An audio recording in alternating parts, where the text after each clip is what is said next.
Hello.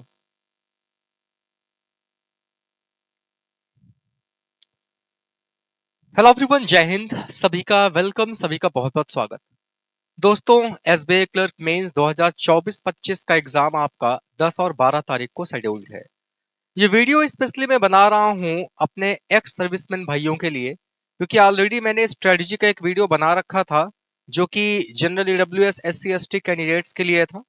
But ex serviceman को क्या strategy अपनानी होगी, मैं मेन एग्जाम के पॉइंट ऑफ व्यू से बात करूंगा कि एग्जाम के दिन आपके सेफ अटेम्प्ट्स क्या रहने वाले हैं, ऐसे कौन कौन सी चीजें हैं जिनको आप अटेम्प्ट करोगे, किस चीज को आप स्किप करोगे। तो एक ये कंप्लीट गाइडेंस की वीडियो है, वो जितने भी हमारे एक्स सर्विसमैन भैया हैं उन सब के लिए बहुत ज्यादा इंपॉर्टेंट है।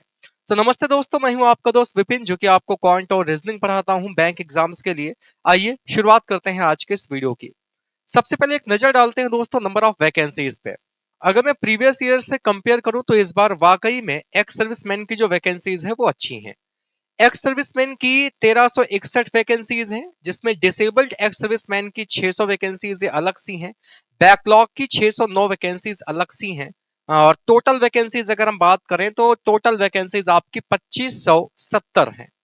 ये जो वैकेंसीज आप देख रहे हो ना, इसको आप गुड वैकेंसी की कैटेगरी में डालोगे। गुड नंबर ये इसलिए है, देखो आपको जो हमारे अदर कैटेगरी वाले भाई लोग होते हैं, जैसे जनरल कैंडिडेट एडब्ल्यूएस हो गया, या फिर एससी हो गया, या फिर एसटी हो गया, या फिर पीएच कैंडिडेट हो गए, इनसे आपको मतलब ही नहीं है, क्योंकि आपका तो अपना अलग ही सिस्टम चलता है। आपकी वैकेंसीज अलग हैं, आपकी कट ऑफ का उनसे कोई मतलब नहीं है। आपकी अलग वैकेंसीज हैं, आपको आपकी वैकेंसीज के अंदर अलॉटमेंट मिलेगा।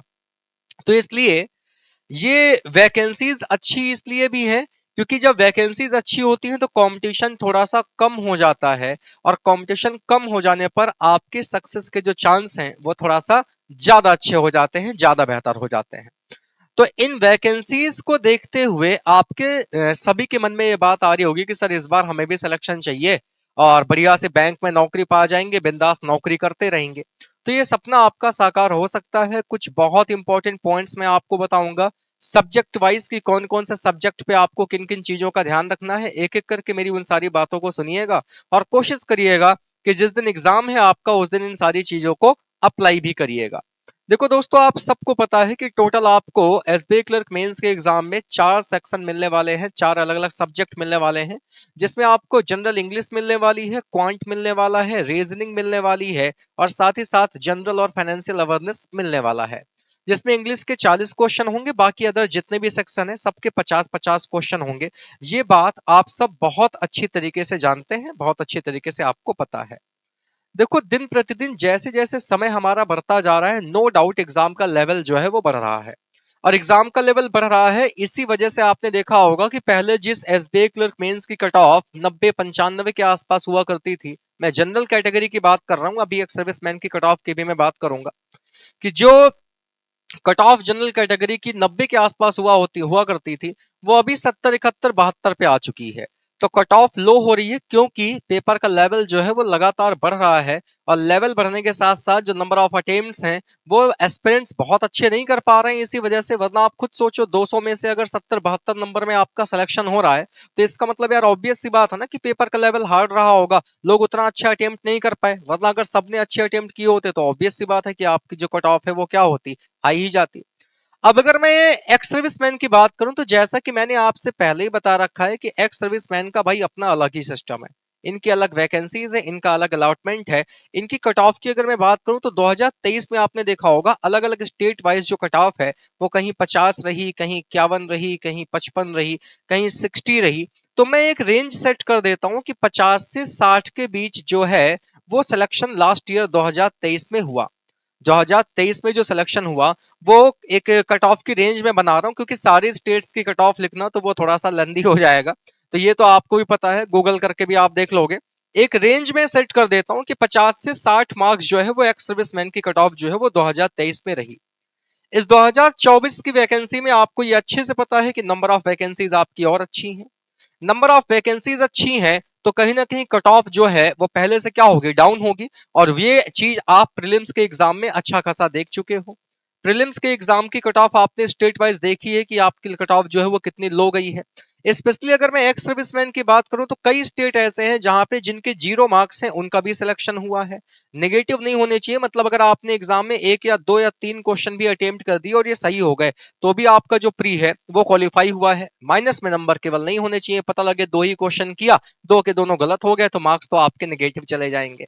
तो दोस्तों कट ऑफ कम जाएगी, लेकिन ये जो नंबर आप देख रहे हो 50 टू 60, इस नंबर तक पहुंचने के लिए भी क्या करनी पड़ेगी, एक रणनीति बनानी पड़ेगी, एक कह सकते हो प्रॉपर स्ट्रेटजी बनानी पड़ेगी, तब जाके आप ये 50 टू 60 मार्क्स जो है वो गेन कर पाओगे।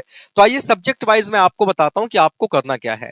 एक छोटा सा मैं आपको डेटा दिखाता हूं लास्ट ईयर का, जो कि आपके 2023 के मेंस का एग्जाम है। ये आपके सामने जो सेक्शन ओपन है राइट नाउ दोस्तों, ये आपका रीजनिंग का सेक्शन है। ये आपका रीजनिंग का सेक्शन है। रीजनिंग के सेक्शन की मैं 2 कैटेगरी बनाऊंगा, एक कैटेगरी में बना दूंगा पजल की और एक कैटेगरी में बना दूंगा मिसलेनियस की। एक कैटेगरी में बनाऊंगा मिसलेनियस की। आप देख सकते हैं 5 question puzzle, 5 question puzzle 10, 10 6 16, 16 5 21, 21 question तो आपको ये मिल रहे हैं कहां से, पजल से। इसके बाद blood relation order ranking 4 question, 4 2 6, 6 1 7, 7 5 12, 12 4 16, 16 2 18, 18 3 21, 21 3 24, 24 question आपके डेटा सफिशिएंसी और मिसलेनियस को मिलाकर हैं। और अगर मैं लॉजिकल की बात करूं तो लॉजिकल के यहां से कितने क्वेश्चन हैं, लॉजिकल के यहां से टोटल 5 क्वेश्चन हैं। देखो जो 2 सब्जेक्ट हैं, कौन कौन से 2 सब्जेक्ट की मैं बात कर रहा हूं, मैं बात कर रहा हूं रीजनिंग और क्वांट की। अगर मैं रीजनिंग और क्वांट की बात करूं तो most of the aspirants ex serviceman में ऐसे हैं जिनका रीजनिंग ज्यादा अच्छा होगा इन कंपैरिजन ऑफ क्वांट। क्योंकि क्वांट का केस क्या है ना कि क्वांट में आपने इतनी ज्यादा तो प्रैक्टिस कर नहीं रखी, देखो जो सच्चाई है, और ये आपको एक्सेप्ट करना पड़ेगा।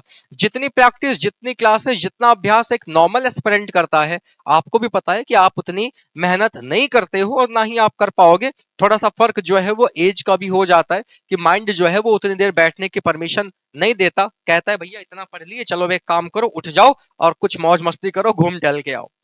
तो रीजनिंग की अगर बात करूं मैं तो रीजनिंग में आपकी जो परफॉर्मेंस है वो इन कंपैरिजन टू क्वांट ज्यादा बेहतर रहती है। हर बार ये एक सर्विसमैन का रिकॉर्ड रहा है और यही वजह है कि रीजनिंग से आप ज्यादा अच्छा स्कोर कर ले जाते हो इन कंपैरिजन टू क्वांट। क्योंकि यहाँ पे कोई सेक्शनल कट ऑफ जैसी बात तो है नहीं। लोग यहाँ पे कैसे स्ट्रेटजी बनाते हैं कि भाई कोई सेक्शनल कट ऑफ है नहीं, ओवरऑल आपको नंबर लाने हैं।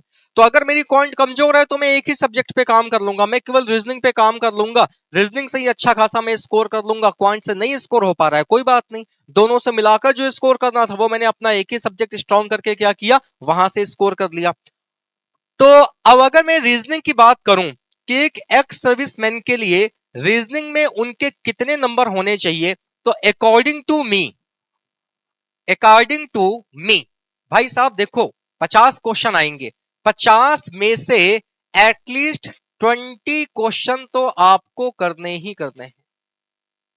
20 क्वेश्चंस आउट ऑफ 50, जो कि बिल्कुल पॉसिबल है, बिल्कुल संभव है। 20 क्वेश्चंस आउट ऑफ 50 आपको करने ही करने हैं। अब ये 20 क्वेश्चन आपको कहां से निकालने हैं वो मैं आपको बता देता हूं। देखो आप क्वांट और रीजनिंग में अगर फंसोगे ना तो वो फंसोगे पजल, और क्वांट में फंसोगे आप डीआई में। तो आपने ड्यूरिंग एग्जाम ये चीज ध्यान रखनी है कि पजल को आपने टच ही नहीं करना है। पजल को आप बिल्कुल हाथ भी नहीं लगाओगे, स्किप करो स्किप करो स्किप करो स्किप करो। पजल को छोड़कर बाकी जो आपका मिसलेनियस वाला पार्ट बनता है, यही दोस्तों आपका पेपर बनाने का काम करेगा। ये मिसलेनियस के जो भी आपके 20 से 25 क्वेश्चन आएंगे, पहले आपको ये उठा लेने हैं। यहां से कोशिश करिएगा मैक्सिमम अटेम्प्ट कर पाओ, पहले सबसे पहले यही पिक करना है आपको, कोशिश करिएगा यहां से मैक्सिमम आप अटेम्प्ट कर पाओ।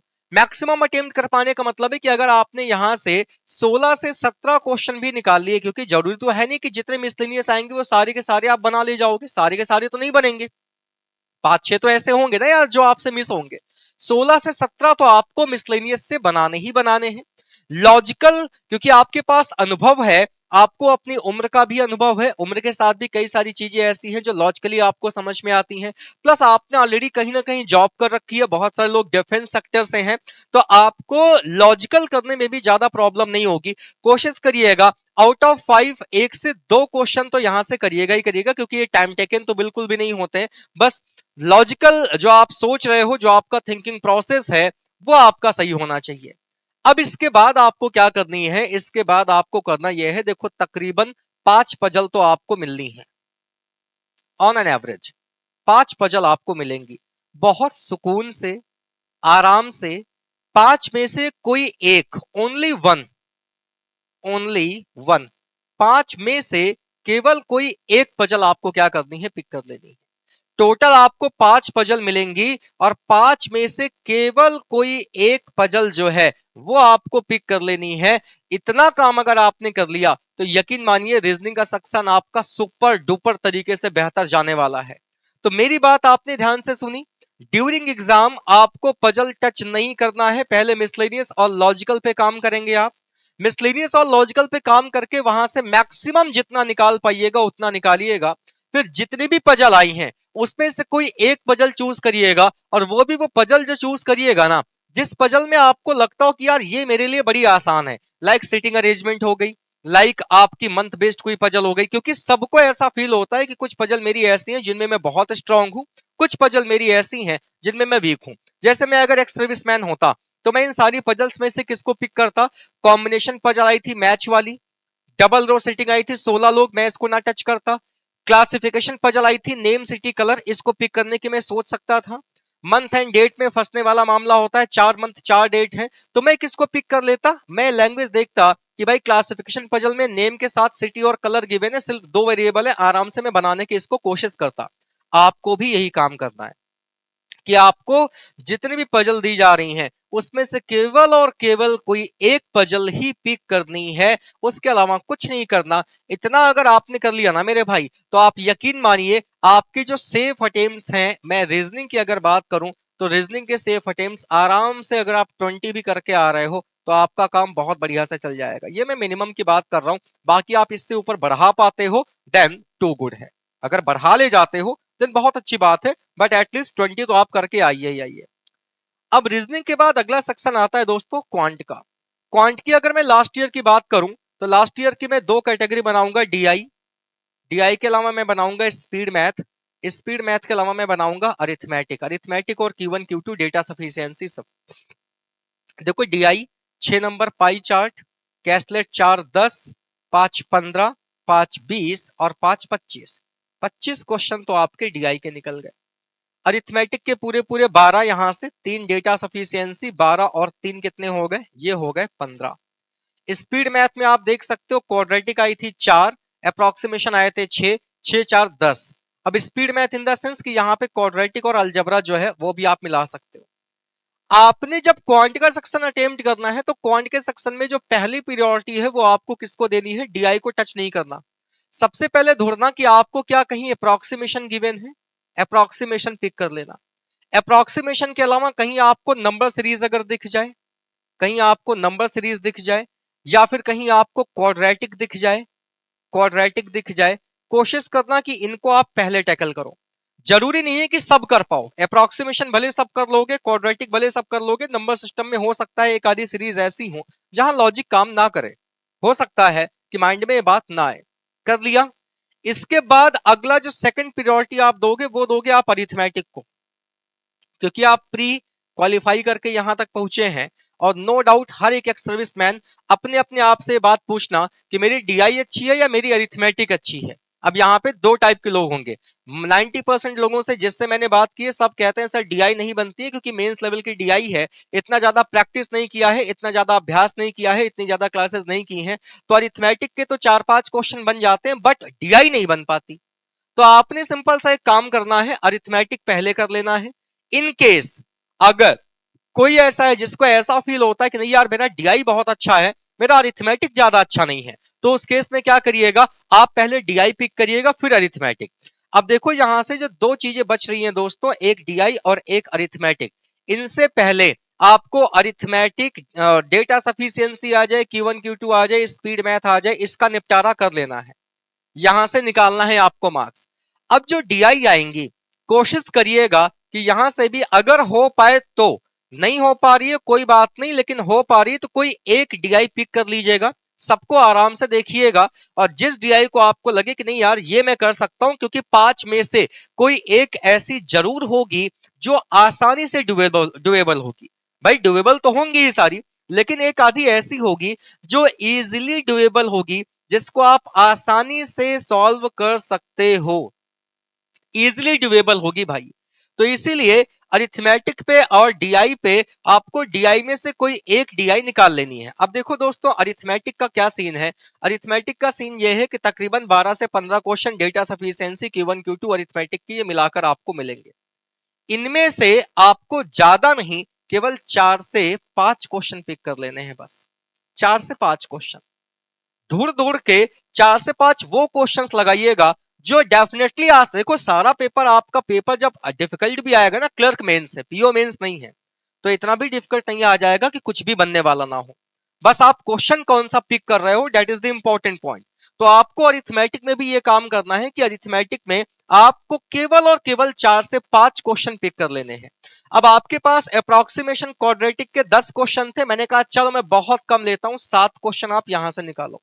7 क्वेश्चन आपको 5 क्वेश्चन निकालने हैं कहां से, अरिथमेटिक से। 12 तो ये हो गए। अगर आपने केवल क्वांट में 12 से 13 क्वेश्चन भी किए चलेगा, कोई दिक्कत नहीं है, आराम से चलेगा। लेकिन अगर आपने बाजी मार ली, एक डीआई कर ली, 5 क्वेश्चन अगर आपने यहां से बना लिए, तो भाई साहब क्वांट में अगर आपने 16 से 17 क्वेश्चन कर लिए, this is a very very very good attempt out of 50। 50 में से एक एक्स सर्विसमैन ने अगर 16 से 17 नंबर भी निकाल लिए, डेफिनेटली दोस्तों ये बहुत अच्छा स्कोर है, बहुत अच्छे अटेम्प्ट्स हैं ये 2 सब्जेक्ट हमारे हो गए। अब आपने करना क्या है, टारगेट ये है कि अगर मैं क्वांट और रीजनिंग की बात करूं, तो हर हालत में 2 सब्जेक्ट हैं दोस्तों, क्वांट और रीजनिंग, और यही 2 सेक्शन हैं जो आपका सिलेक्शन दिलाएंगे, ये भी जान लो। क्योंकि बाकी में अभी मैं आपको बताऊंगा आपकी वीकनेस क्या है। क्वांट और रीजनिंग के हमें टोटल कितने क्वेश्चन मिलने वाले हैं, हमें टोटल 100 क्वेश्चंस मिलने वाले हैं, और इन 100 क्वेश्चंस में से हमारा टारगेट जो है वो 35 प्लस है। हर हालत में इतना तो हमें लेकर आना ही आना है, और इतना लेकर आए हो तो बिंदास ये आपके सेफ अटेम्प्ट्स होंगे, ये आपके सेफ अटेम्प्ट्स होंगे। 100 में से 100 क्वेश्चन में से कोई 35 क्वेश्चन आपको क्या करने हैं, निकाल लेने हैं। अब बचते हैं आपके पास 2 सेक्शन, एक सेक्शन बचता है इंग्लिश का और एक बचता है जनरल अवेयरनेस का। देखो अगर मैं इंग्लिश और जनरल अवेयरनेस की बात करूं, तो आप लोग करते क्या हो, आप लोग ना यहाँ पे आंसर्स को गेस करते हो, और जब आप आंसर्स को गेस करते हो तो गेस करने के चक्कर में आपके मार्क्स नेगेटिव बहुत चले जाते हैं। एक मैं आपसे हाथ जोड़कर पर्सनली ये रिक्वेस्ट करना चाहूंगा, भूल के भी तुक्का मत लगाइएगा, क्योंकि आपकी कट ऑफ वाकई में कम जाती है, पिछले साल से और कम जाएगी। इस साल की जो कट ऑफ है वो तो 40 से 50 के बीच में ही रहने वाली है, ये भी मैं आपको बता दूं। तो इसलिए आपने एक काम तो ये करना है, तुक्का नहीं लगाना है, क्योंकि जब आप जनरल अवेयरनेस पे जाते हो ना, तो देश दुनिया का नॉलेज तो आपको होता ही है, आप यहाँ पे तुक्का बहुत लगाते हो, गैस कर देते हो, अच्छा इसमें इसमें ये लग रहा है, चलो लगा के आगे बढ़ो, इंग्लिश में ये लग रहा है, चलो लगा के आगे बढ़ो। ये काम बिल्कुल भी नहीं करना है आपको। 101% ये मैं श्योर कर रहा हूं, अगर आपने नेगेटिव मार्क्स नहीं गवाए तो आप बहुत इजीली अपने एग्जाम को क्रैक करके आओगे। अदरवाइज बाद में ये होगा कि जो बना बनाया आपका खेल है क्वांट और रीजनिंग का, वो आप ला के बाद में इंग्लिश उस पे क्वांट और रीजनिंग का, वो बाद में आप ला के इंग्लिश और जीए पे गवा दोगे। भाई सेक्शनल कट ऑफ नहीं है, ओवरऑल लाना है। अरे नहीं हो पा रहा इंग्लिश से अच्छा स्कोर, 25 नंबर नहीं आ पा रहे, कोई बात नहीं, 10 ही लेके आओ ना यार। जीए से नहीं आ पा रहे हैं 20 नंबर, 10 लेके आओ ना यार। लेकिन जितना लेकर आओ वो सिक्योर लेकर आओ, निगेटिव मार्क्स हमें नहीं गंवाने हैं। अब अगर मैं इंग्लिश के प्रीवियस ईयर पेपर की बात करूं, तो देखो इंग्लिश में प्रीवियस ईयर में क्या हुआ, 2 तो आरसी आ गई, 6 12 नंबर। आरसी की कैटेगरी में 1 बनाऊंगा, अदर की कैटेगरी में 1 बनाऊंगा। आरसी आ गई 12, बाकी चूज द करेक्ट सेंटेंस 4 5 4 9 5 14 14 5 19 19 4 23 और 5 28। 28 क्वेश्चन अदर से हैं, 12 क्वेश्चन आपके आरसी से हैं।